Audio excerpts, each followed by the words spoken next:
हे जे झाड आहे, पानं व्यवस्थित पाहून घ्या. अशा पद्धतीचे हे पानं आणि ह्याला लागलेल्या ह्या बेरीज.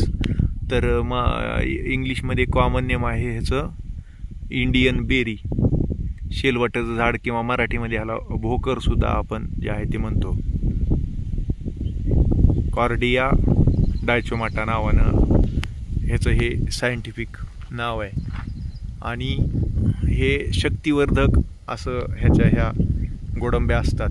अशा पद्धतीनं त्या आहे ते दिसतात. हे असं दिसतं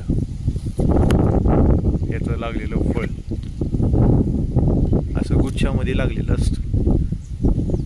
झाडाचं जर हे पाहिला साल आणि हा जो आहे तो स्टेमचा खोडाचा भाग.